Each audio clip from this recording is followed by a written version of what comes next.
Coast to coast, border to border, and around the world, it's time for The Bill Alexander Show. The Bill Alexander Show is a guest-driven program where the topics are diverse and entertaining. Laugh and learn while you listen to one of the best hours of online radio. Now, here's your host, Bill Alexander. Hi, everyone. Welcome to this edition of the Bill Alexander Show with yours truly, William Eric Alexander. All my friends call me Bill. So glad to have you join me today. And it's going to be a real treat because the guy I'm talking to, you may recognize his name. The reason is who his dad was. And it's great to have him on the program right now. I have Louis Prima Jr. Yes, Louis Prima's son is who is on the program today. Louis, how are you doing today? I'm doing fantastic, Bill. How about you? I'm doing real good. I'm so glad you could join me. I've always been a big fan of your father's music, and recently I started listening to some of your stuff too, and it's pretty good. Well, I thank you. We try our best and hope that people enjoy it. So, when you started in the industry, was your dad really promoting you to do it, or was it something you decided that you wanted to do on your own? Mostly something I decided to do on my own. My father passed away when I was 12 and actually went into a coma when I was 9 years old. So I was pretty young, but I was dabbling, and my mom taught me how to play drums when I was 5, and I took piano lessons from my aunt, and I dabbled in guitar and a bunch of little things all along the way, and didn't pick up the trumpet until junior high school. Graduated high school with no aspirations to get into music at all. But I had my senior year in high school, I started sitting in singing with friends of mine's bands and my dad's band, as a matter of fact. And I just kind of realized that holding a microphone in my hand and being the front man and the orchestral leader, so to speak, was my thing. And I felt that I was all right at it, and I truly felt at home, and that, it was no turning back from there. So how much do you think your dad's music career actually inspired you to do what you're doing?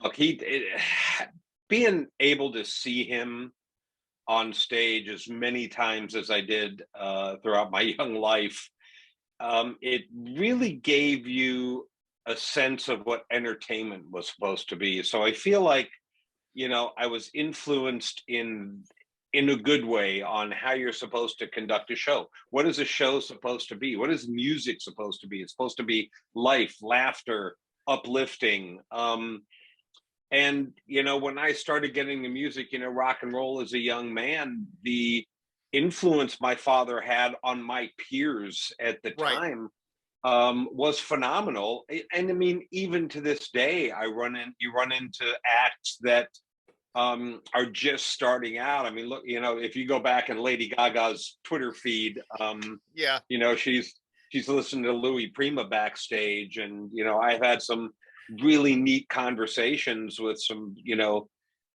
giants in the industry that are popular today that were influenced by him, or at least knew who he was and listened to the music and enjoyed it. And if you enjoy it, it plays a little bit into what you're doing.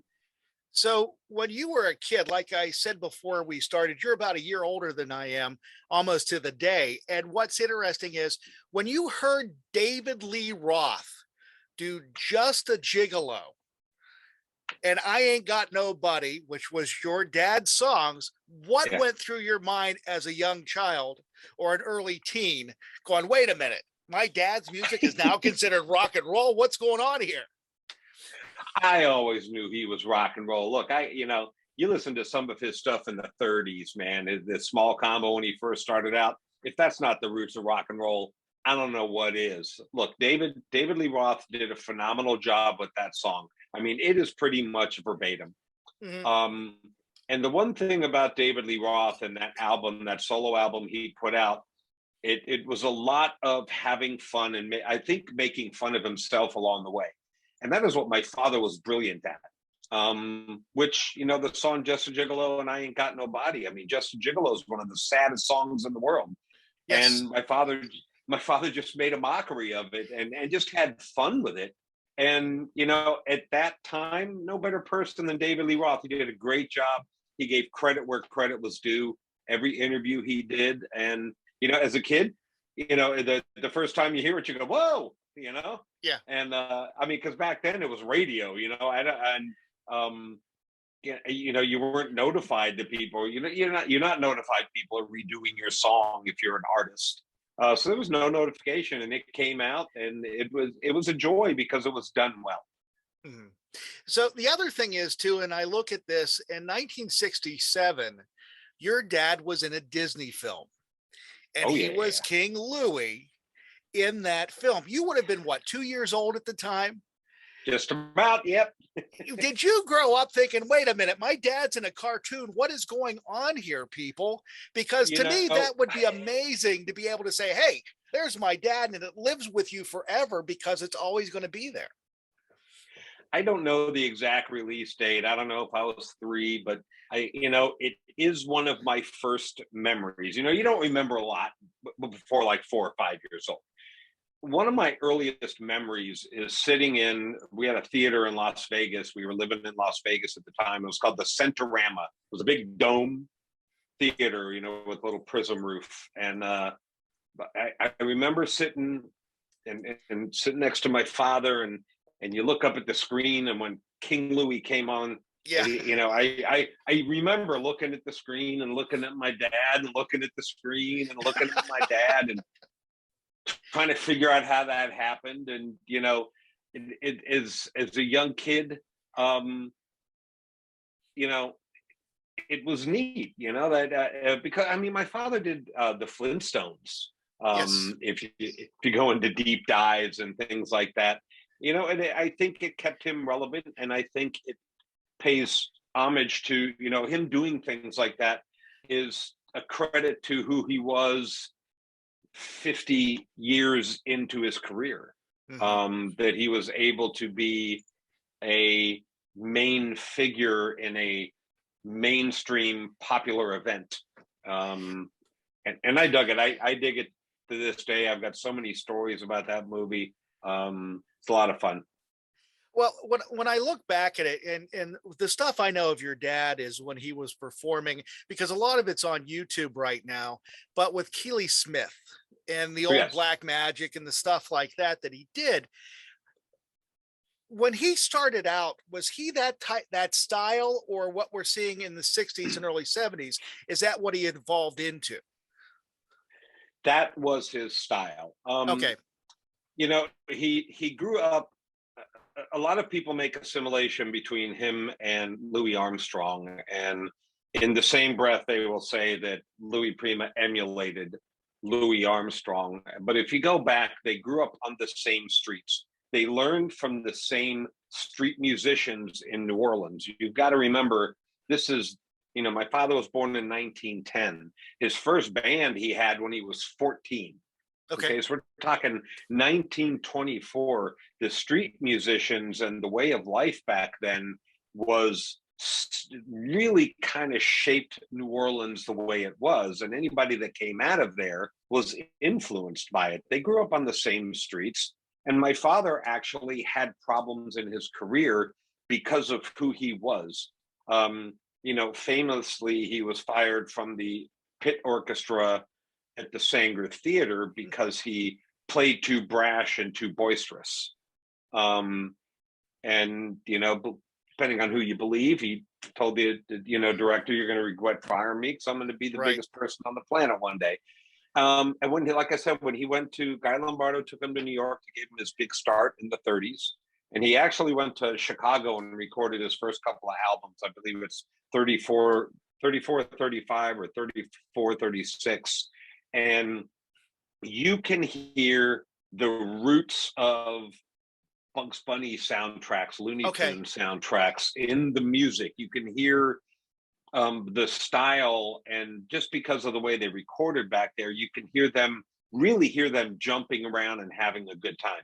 And you see some of the early footage, which, I wish I could release more of what we actually do have, but they block it and take it down and try to sue you.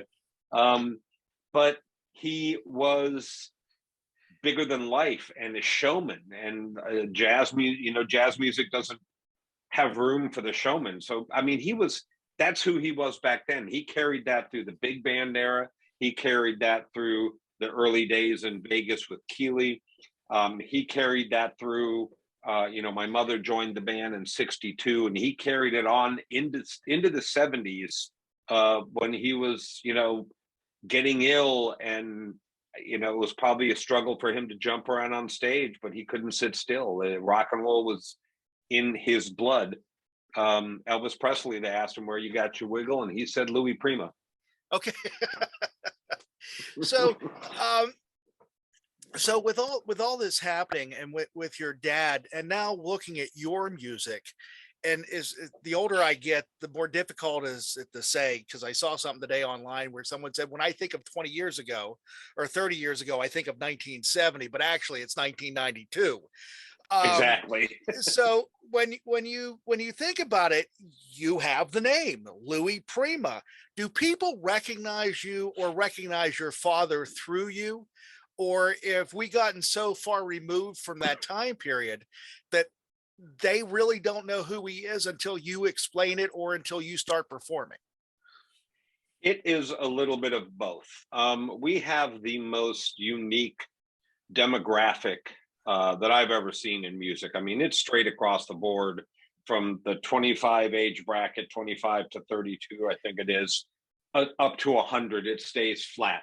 You get a little bump Okay. with the people our age in the 50s, just a little bump, but it's straight across. And what we find is that there is a very large population in this country that are still growing up on the music. We play to teenagers and 20-year-olds that tell us, we grew up on your father's music. It was playing in the house on Sunday. It's Right. heavier in the Italian demographic, but it's still out there. And then you get, and it's actually a smaller population, because I think when people see a ticket for sale, I think because of the internet, you go and do some examination. So people Right. know what they're getting. But a lot of times there's those people in the crowd that are told by a friend, you got to come see this show. It's the greatest show. And they're like, oh, who's Louis Prima? And I don't tell a lot of stories on stage, but the ones that I do, I know everybody's going to know. And it's geared to make people realize that Louis Prima has been in popular culture Right. forever. Okay. If you're alive today, Louis Prima was part of your popular culture and still is. Gigolo, I Ain't Got Nobody was just in the what's it with Harlequin, the movies now, I can't think of the name of it. Will Smith was in the original one. Yeah, I know what you're talking. Yeah, I know. The most recent incarnation of that, when she's being tortured and she's Yes. breaking free, Gigolo, I Ain't Got Nobody is playing. Gigolo, I Ain't Got Nobody is playing in the trailer for the movie Nobody. I mean, it's everywhere. Yeah, Chips Ahoy commercials. It's everywhere, and everybody knows it. So it's we don't have a tough time telling people who he is. There's a handful that maybe don't know, but once we're done, they go, oh yeah, I know that song. So I think it's interesting, and when you talk and look at popular music of 2022, and when we go back, and I don't know if it's nostalgia, I don't know if it's because it's excellent music and no one's going to be able to top it, but there is a 10 or 15-year period of the 1960s. Music from your dad, from Sinatra, from Martin, from Tony Bennett is still in the American psyche, because we keep hearing it. We're hearing it on soundtracks, we're hearing it on commercials, we're hearing it in so many different places. And I think that's very interesting. And now having you being able to perform some of it. Now, are you doing the same arrangements that your dad did, or are you modifying them to your style? We try to stay on my father's tunes. We try to stay pretty close to the cuff, but they are definitely arranged for this band Okay. and our style. And what we're doing for people out there just maybe discovering me and wondering what it's about. We are not a tribute band. Okay. It was very important to me. I started putting this together. I'm coming up on 20 years. I started putting this together in 2004, and this was after a failed attempt in the mid 90s. But 2004 is when I kind of hit the ground running, and it took me 6 years to find this magic that I have in this band and this group of people. We've made some changes along the way, but this group of people and this attitude. And what this is I love to create music, and I love the style of Louis Prima, but I also love AC/DC, and I love Aerosmith, and I love what I grew up on. I love Tower of Power. I like Prince. I like Michael Right. Jackson. So it's, how do you take Louis Prima's music, which was boisterous and in your face already, how do you play it like it's your own and like it's 2020, or what are we, 2022 now? You've got to create, you've got to make it your own, you've got to play your own. This was a vehicle for me to create new music in his style and keep what you said, kind of good music going, that horn driven, the big band, the actual singers. I mean, trust me, I could take some deep dives into why music of that time is still relevant and enjoyable, and I'll touch really quick on it so we don't bore anybody. But there was a great article. Hey, that's okay. You can talk all you want, because I'm just fascinated right now. Look, there's a great article that came out about 12 years ago. I tried to find it online again. This is before I was saving things. I can't find it to save my life, but it was a college professor that wrote an article on, it was based on the all music today sounds alike and it's garbage. Right. And it starts off by going, every generation has said that since the dawn of time. The first time they invented the drum and it wasn't somebody banging on a rock, I'm sure the caveman went, that's garbage. It sounds alike. Mm-hmm. But there's a lot of truth in it, because the music takes up different aural spectrums. A tuba takes up a different aural spectrum than the violin. The reason why in a quartet you've got cellos and violas and violins is they occupy different space in the aural spectrum. Okay. Music that was created back with the Wrecking Crew and orchestras and Nat King Cole or early Natalie Cole and, things of that era, Frank Sinatra, that had the big band, you had this big sound enticing your ears and your psyche. Today, most everything is created on this computer in front of me. Right. And a horn line sounds like the same horn being played.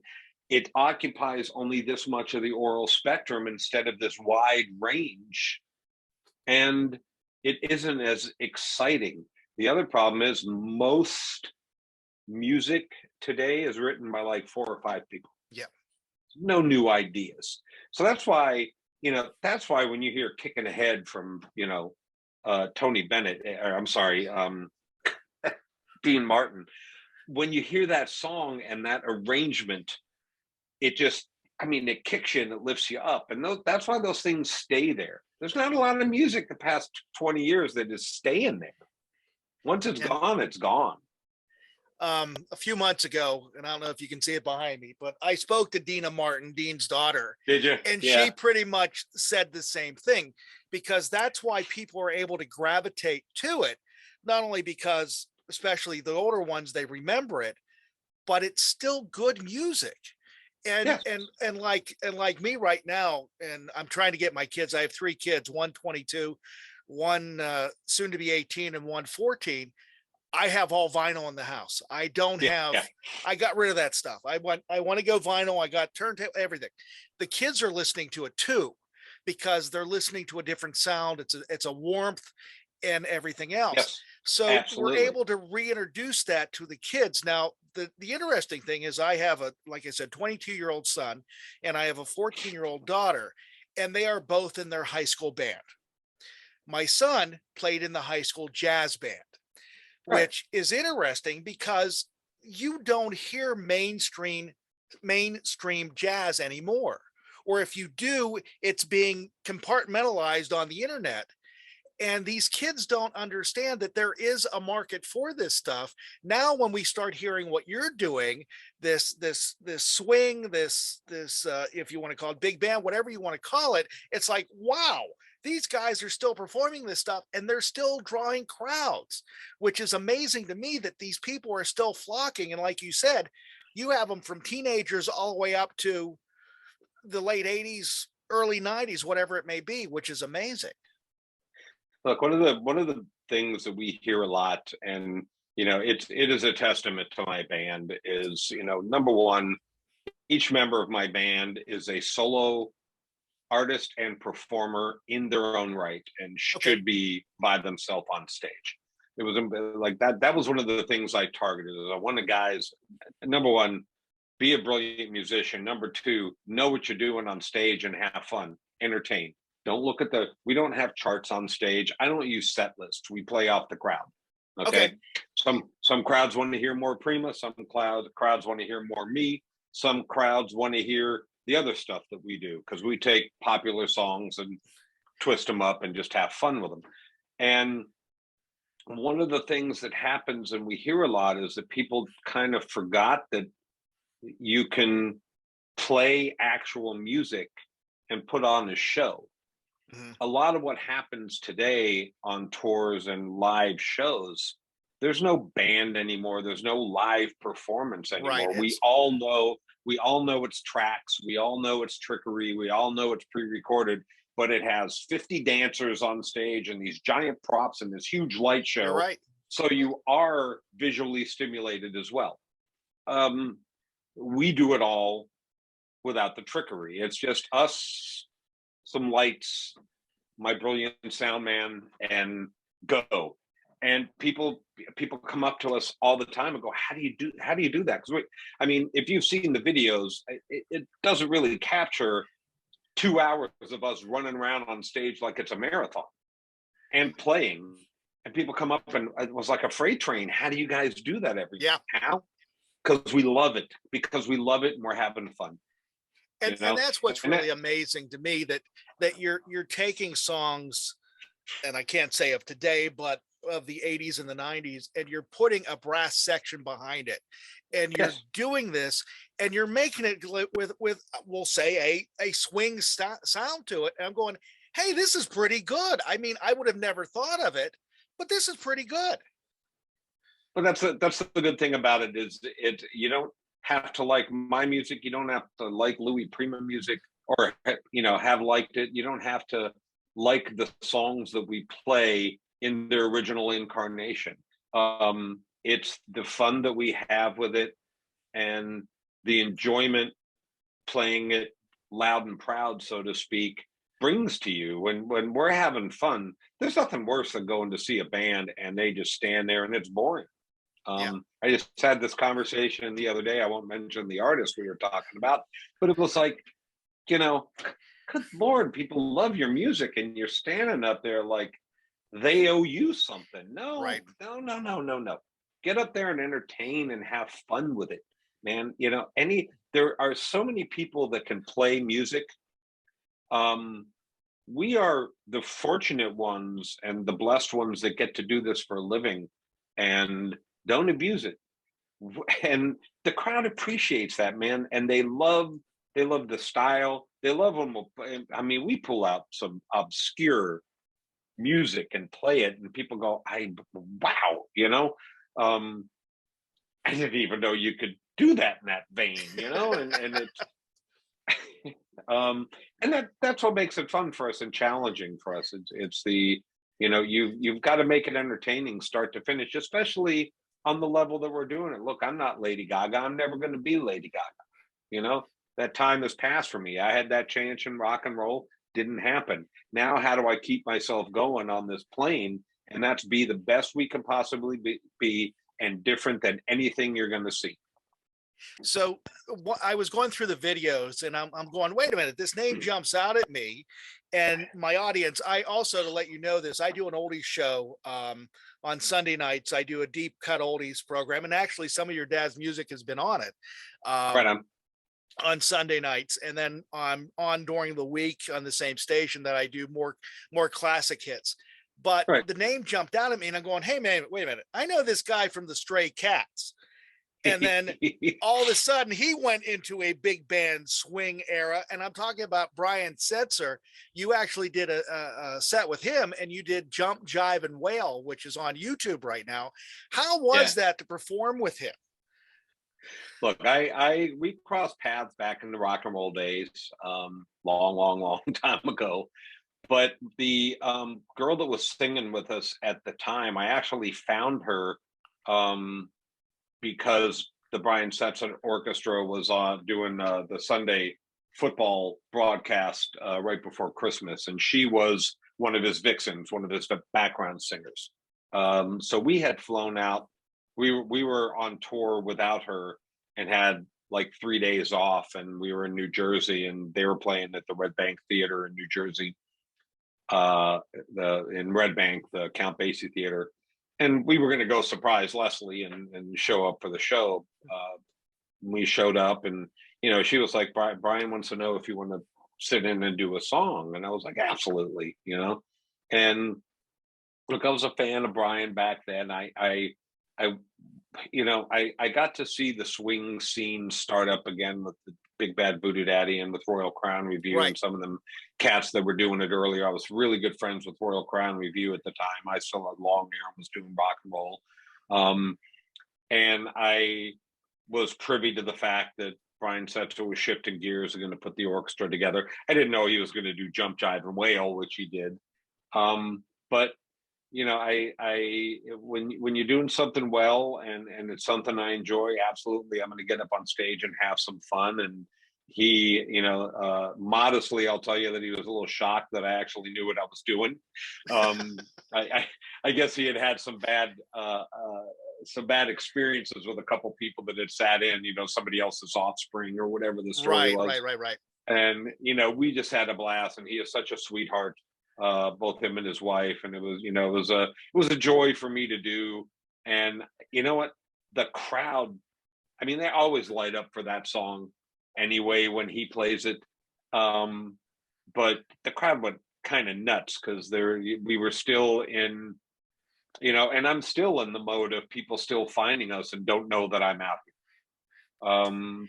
So when that song exists and Louis Prima did it, and all of a sudden there's Louis Prima Jr., it was a blast, man. I had fun. Yeah. So are you playing the trumpet or are you playing the cornet? It's trumpet. Okay. It's been trumpet most of my career. My father actually learned on a cornet. Okay.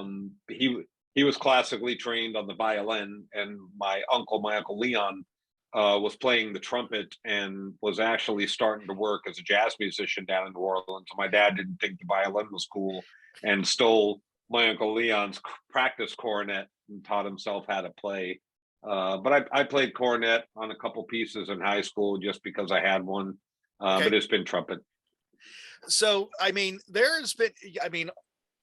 this past, I guess it was this January, you were in a write-up in the Boston Herald about playing your dad's music and finding out what's going on out there. And the one question I've talked to a lot of performers recently. So the pandemic hits in March of 2020. What did that do to you, and how did you keep yourself busy over that period of time? Because I know there were a lot of people just climbing the walls because they couldn't perform. It's something I'm passionate about talking about. So if I ramble, please cut me off. We were, you have highs and lows in this industry, and you have peaks and valleys through your career that does like this, depending on who you are. We were coming into 2020. We worked on the East Coast in 2020, and I actually got COVID in January of 2020. Nobody knew what it was. I was driving home, and I pulled over. I had to pull over on the side of the road, and I called my girlfriend. I said, I don't think I'm going to make it home. I've never been this sick in my life. But you continued on. We were recording a new album for Warrior Records. Our first two albums are on Warrior Records, Universal Music Distribution. We went down, we did pre-production in Phoenix, then we went to LA to do more pre-production, and Warrior Records put us in Capitol Records. So we're recording Capitol Records where my dad made all his magic, and we're pretty much done recording, and we come down to New Orleans, and I am the Grand Marshal for the Toth Mardi Gras parade, and the band plays on the float. We do a couple gigs down here. We fly back home, do some cleanup work on the album. I go back home and get in the bus to drive to Florida to continue our touring, and my production manager calls me and says, "Turn around, everything's closing." I go, "What do you mean everything's closing?" I mean, I literally hadn't watched the news. It was bam, bam, bam, Right. bam, bam. He goes, "There's this COVID thing going around and coronavirus, and the world is closing." Now, so we turned around and we knew those dates canceled, but I had 120 dates on the books. Wow. And I went home and we sat around for the 15 days that we were supposed to flatten the curve. And in the middle of it, I rode my motorcycle to Los Angeles to finish up some vocals that needed to be done on the album. And I was the only one on the road. It was surreal. And I think it was then that I realized this is going to be bigger than this 15 days and it's going to hurt. So we, you sat and you just kept waiting 2 weeks, and you watched dates cancel. So then we watched the album go on a shelf because you can't release an album unless you're touring to support the album. And the Universal Music Distribution has guidelines you got to live by, and you can't live by the guidelines if you're sitting in your house. So we sat, and coming to the end of the summer, I packed up, sold my house in a day, and moved to New Orleans, which kind of saved my soul. I was really, I was really down and going, wow, the momentum's out. What's going to happen? And nobody knew what's going to happen. And I came to New Orleans, and people were still playing. They were sitting outside of venues. The venues were putting stages outside so everybody could be outside, and bands were still getting gigs. It was still weird. But I think it helped me get over that hump and not be stir crazy and not, put on the pandemic weight and drive yourself nuts. You drive yourself nuts as an artist and somebody that creates and somebody that's used to, look, I'm a road dog. I'm used to, 2 weeks at a time, no sleep, eating maybe one meal a day, jumping around on stage every night, everything that's involved in it. And all of a sudden you're just sitting in a chair. Yeah. You can't even go to the store. You can't even, and then we watched it all kind of get better, and bookings started happening in Delta. And we fought through that and went on the road and got some things going. And thankfully, my management company got a little bit of the small venue money that helped us stay on the road. We did a little mini Christmas tour. We put out one of the songs we did on the new album is a Christmas song. Record label chose to release that. Let's get something out there so people still know we exist. Yeah. We did a little mini Christmas tour, 12 dates or whatever, just to do so, just to work through December. And we had dates starting in January, and things are starting to schedule. I think we had about 56 dates on the book, and Omicron. I'm literally driving from one venue to the next on the East Coast in January, and the venue calls and we're canceling. I'm on my way to you. Yeah. Well, we got to cancel. A lot of people are asking for refunds. They're scared, and I go, all right, I guess I'll sleep on the street tonight. It's tough to explain to a layman. Right. There's budgets and there's this and there's that.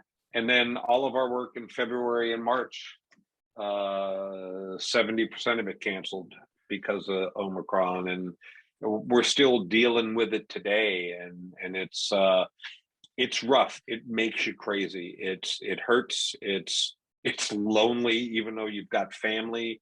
New Orleans though has helped me along because this town, I'm telling you, this town is the greatest town in the world, and they just don't care. And they just want to, they support and love live music and musicians. So there's a camaraderie and there's a support system here that helps you get through it. And it's not going to get easy for a while. close to maybe getting a date to release the album, and we're still scrambling, trying to put dates together and keep active and keep on the road, and regain the momentum and the crowd. We're going to some places that we sell out all the time and there's nobody there. We're going to places that you are first time there and you can't move. It's so packed because people are so happy to be out. So you don't even know what you're getting when you're out there, and Right. the venues are paying less. It's look, I could preach forever. I missed the road so much, and I didn't realize it how bad until that first night I got on stage and barely made it through the first song. It was like, it's but we're gonna kick through it and be there when this all shakes itself out. That's all I know. As I've noticed, I've been to a couple of live shows recently, in small venues, and it seems to me that the audience wants live performers. It's Oh, big great to time. watch stuff on YouTube. It's great to pull an album out of the sleeve and put it on a turntable, but they want that live experience because there's so much more you get out of it, and you get a connection with the performer. And Right. that's one of the things that I think we all miss. And I don't think we ever realized how important it was until a 2-year shutdown. Hey, I try to give a little final message after every show, and that this year it's been, let's not forget what was taken from us. And I do see that. I do see a bigger hunger. I see people that are going to shows that probably maybe would have gone, oh, we'll catch them next time around. No, they're Right. making the effort to go. They're making the effort to support, and it's important. Look, there are no less than a dozen venues I can list right now that are never going to open again, places that we've played, because of this. It's not just the performer, and it's not just the sound guy and the light guy, it's the ushers, it's the bartenders, it's the ticket brokers, it's the advertising people, there are dear friends of mine that are never going to do their passion again Right. because they've had to move on. And it's unfortunate. It's unfortunate that the world forgot about the entertainment business. And I hate to put it that way, but the world forgot about the entertainment business. Support from every government agency didn't have anything to do Right. with the entertainment business. And I'm very open about, I didn't get unemployment. My business did not get money. I got Zippo, but I still had them bills to pay. And thank God that most of the people I deal with, whether credit cards or debtors, most of them, ironically, not the insurance company, but most of them worked very well with you, and we got over the hump. But it's an unfortunate thing, and you do see it. People missed it big time. Yeah. And are really getting an enjoyment out of doing it, but it's tough for venues. We're going to venues, and a venue we've been playing for since 2010, I believe, every year, sometimes twice a year. And we showed up, and it's like just the manager is there. I'm like, what happened? Where's so and so, and where's so and so? We can't afford them right now, and they've moved on, and it's rough all around. It's rough all around, and I'm thankful that people are coming back out to the shows, because that's what's going to keep us going. My son is graduating. He's a musical theater major, and he works for one of the local theaters in the area. He does their marketing and does some of the set building. And he said that the people want it so bad that they just had a dog show there, and they had over 5,000 people show up to watch dogs do tricks on stage because they just wanted to see something. And I'm going, you got to be kidding me. I'm going. So again, I understand I'm telling you. that. And I understand. I know other performers that said the same thing. They got nothing out of this. They're gig performers. They didn't get anything. And no one thought about them, because we use entertainment, and if we don't have entertainment, can you imagine how boring life would be? That Oh that man. and I don't think people understand that. That's what amazes me. Um, so you do have some shows coming up. You have uh, Grand Junction, Colorado on April 28th. Yep. You are in Old Saybrook, Connecticut on May 3rd, Willow Street, PA on May 4th, and you start to have a lineup of dates that you have. Have you played these places before, or are some of these new? Grand Junction is brand new. Willow Street, PA. We've only done a couple gigs in the Pennsylvania area, and my father, I mean, Philly alone, my father was huge. So I'm looking forward to hitting back in there. Now the Kate, that's kind of in Old Saybrook. That's the Katharine Hepburn Cultural Arts Center. Okay. Gorgeous theater, gorgeous theater. We've played there before, and always have a blast. There's a little place up in Woodstock, New York, called the Colony. Mhm. What a neat little place. I mean, it's in the sticks, but they'll pack that thing to the rafters, and we just have a party up there. We played there before. Um, we actually have a lot of dates coming through this year where we haven't been before, which I'm thankful for, because the 120 dates we canceled, maybe 40% of them were new markets. And Okay. you know we live and die by the road work. I mean, that's the bread and butter, and it's new markets mean new fans, mean new markets, new fans, and Right. so forth and so on. So Well, we're excited to be back on the road. Look, the website is lewisprimajr.com. If you scroll down, the second or third little scroll down is the calendar. There's a little red track button, says track. Click on it. It's going to ask you where you're from. You'll get notifications when tickets go on sale or a show is announced in your area. And we hope to continue getting dates on the books. We hope they stop falling off. I mean, that's no guarantee. oh yeah. Right now, unfortunately, contracts mean nothing anymore, because you only have to say COVID, and everything's Right. out the window. But look, it's the nature of the business, and we're going to Yeah. do what we can to get on the road. So please follow us and come see us, man. It's a good, Well, I guarantee you a good time.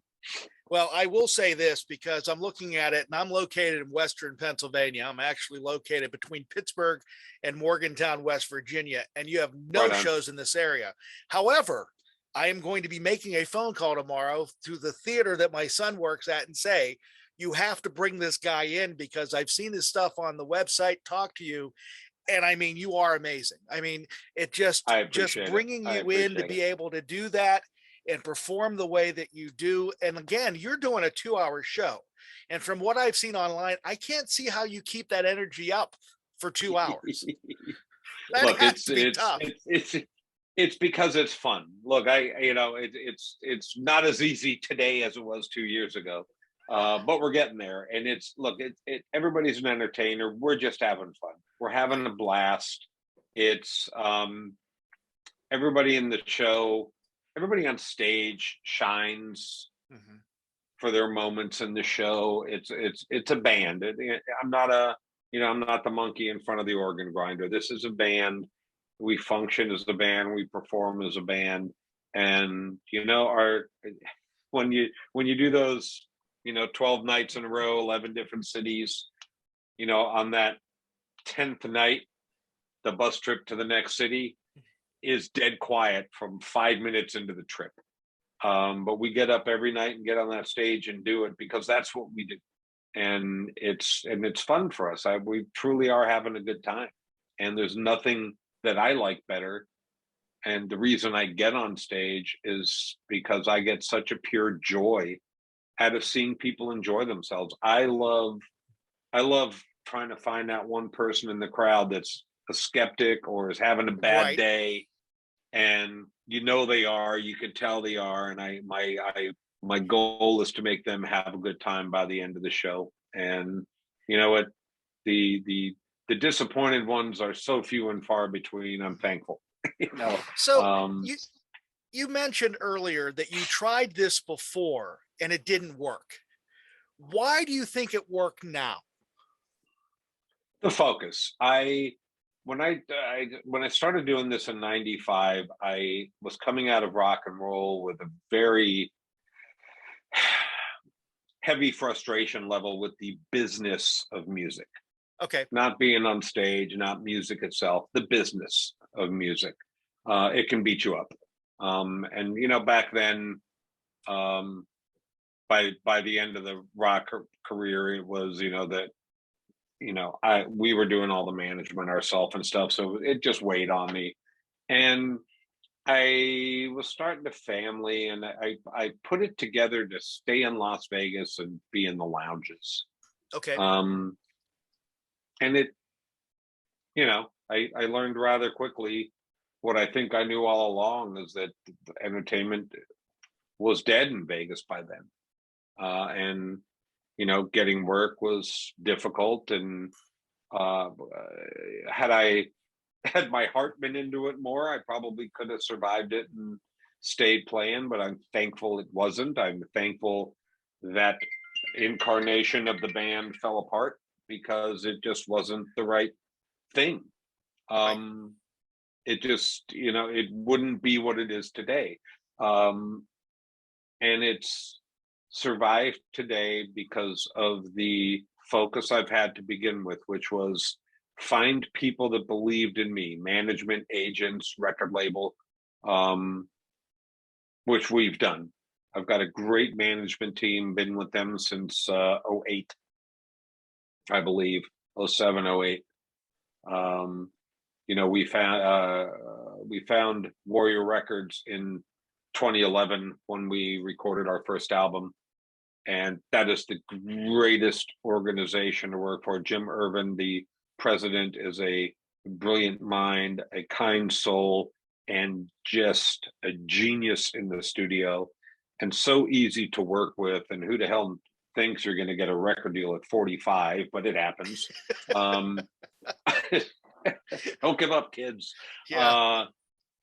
And just going back to my original reason why I got into music, and that's to create. I'm not a guy that can do covers every night. I'm not a guy that can sit in one town and just it's not the cut of my jib, so to speak. And it's nothing against the people that work so hard every day in every town in this country to make music for people. My goal and focus in life is to create new, and to bring it to people. And have fun while I'm doing it. And that focus and finding the right musicians. I mean, I played with brilliant players in the early, starting this off in '04, brilliant players. It just wasn't the show that I wanted until you Right. started finding those right, like-minded people. And I think when you have that like mind throughout the organization, the bad apple story does hold true. When you find it like mind throughout the organization, it just becomes easy. Profitable, maybe not, but easy. It's easy to get people to believe in you, and venues to believe in you, and crowds to believe in you when you're enjoying what you Do you feel the internet helped get the word about who you are? Because again, you look at 1995, we did not have the internet the way we do do. today. And with YouTube and all this stuff, now more people are finding your stuff. They have a website. I mean, I'm trying to think back when I growing up in the 80s, going, how did we find out about performers other than listening to radio? I mean, there were That's it. magazines and stuff like this, but this is a whole new world and a whole new way of marketing yourself that performers like you coming from that era, it's something totally different. It's a good thing and a bad thing. Yes, I think it allows people to find you more. Um, Maybe more so in the early days than how social media and it all functions right now. Okay. Social media and the YouTubes of the world, it's all an algorithm, and you could put the most brilliant content out. Nobody's ever going to see you because somebody else is controlling what goes on there. Right. But it's easier for word of mouth, when you've got your fans following you and you post an event and they share it on their wall for their friends to see it. That's where you get the fold over. I think it's more difficult to find music right now because of that. I mean, there's some nice avenues, you get an email out of iTunes every once in a while, or you can go onto your iTunes thing, and it's got the new music suggestions down below, and it takes what you listen to and gives you suggestions. Spotify, if you deal with channels, you can find new people. But it does help, but it also is a detriment because everything's out there and it's out there for good. Mm-hmm. I tell people, when the pandemic started and everybody was doing those live in their bedroom broadcasts. Right. I remember talking to Jim Urban from the record label, and he asked, "Are you guys going to do any of that?" And I said, "No, emphatically no. Number one, it's difficult for us because the band is from 10 different cities. Right. But number two, video just never captures what you're doing. And when you don't have a crowd or a proper light show and sound, and it hurt my soul to see some of the things that I saw. And it's there forever. You can't get rid of it. Oh yeah, you can't. It's there forever. And it, that's why I there's probably not as much out there as should be on our band. And everybody says do a live video CD or blah, blah, blah, blah, blah. And I try to shy away from it because it never puts you in the best light. I'd rather the snippets be out there so people get a gauge and come see me live. So as long as you manage it, it's a good thing, and it does help, and it does, the little ads you pay for on social media and things do pay off. We do studies, and you can tell where your ticket buys are coming from and things.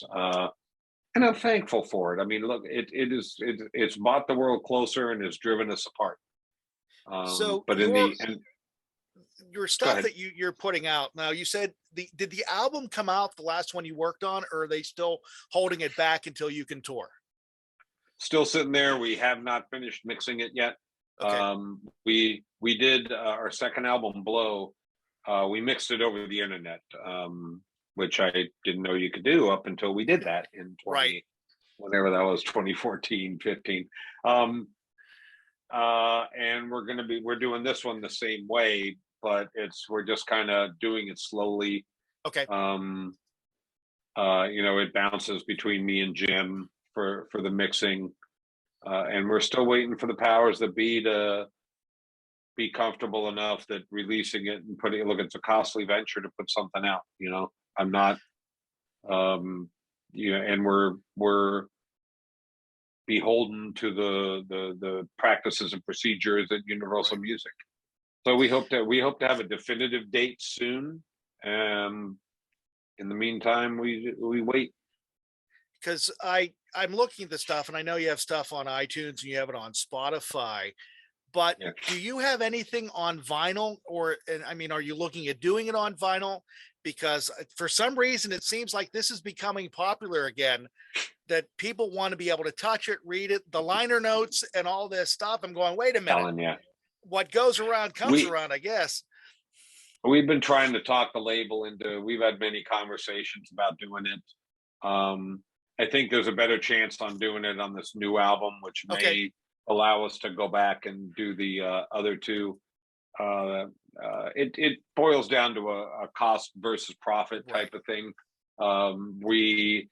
That's another set of mastering that you have to do, another set of pressing, and do they sell enough to keep some in stock? We don't know. They're impossible for me to carry on the road. Yeah. The trailers are not air conditioned. I mean, I can keep it in the bus, but I would love to get it out because I love vinyl. There's a bunch of us in the band that are just vinyl dogs. Right. And I hope to, Jim, if you're listening, let's try it.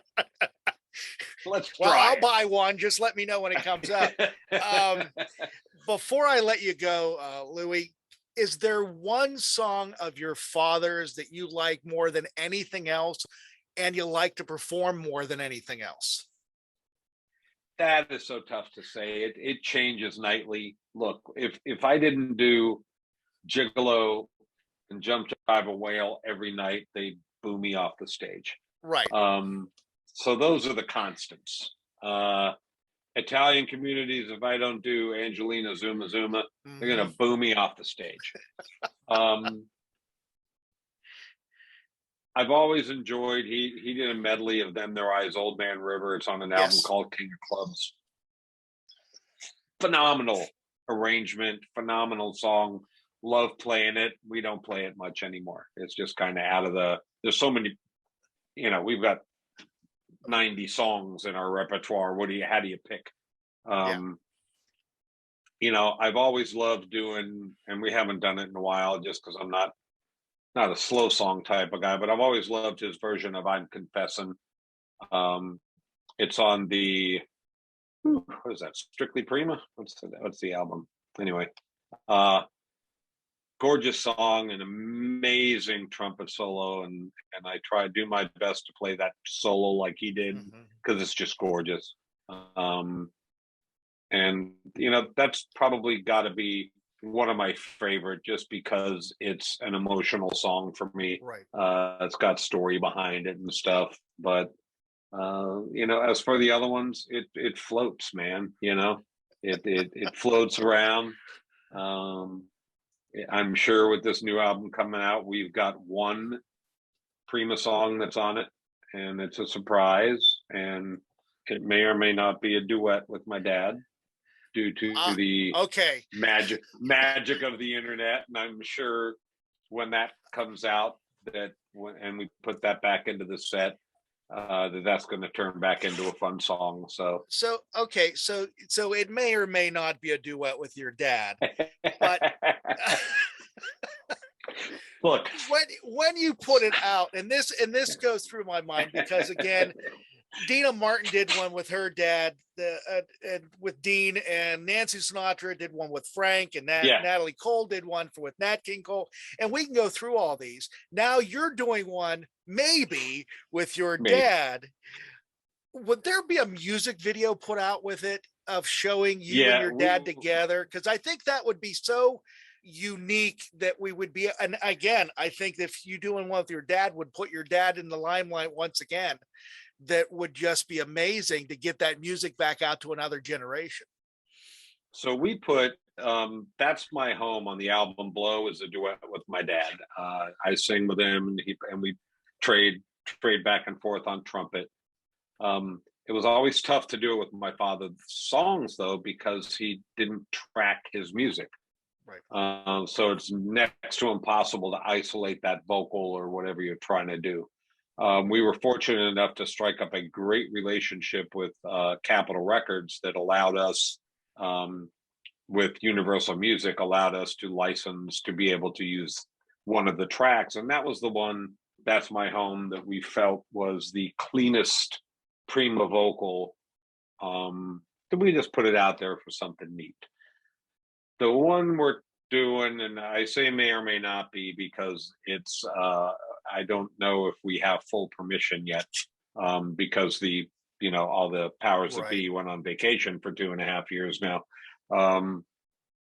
So I'm pretty confident it's going to be on there. I can't say what the song is yet.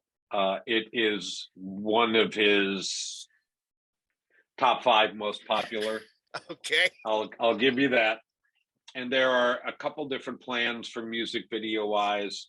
What I'd love to do, if I could ever have the budget to do this, is there was a company out of Vegas that we were actually thinking about at one time, trying to find the funding to put my father on the stage with me, because they have that technology.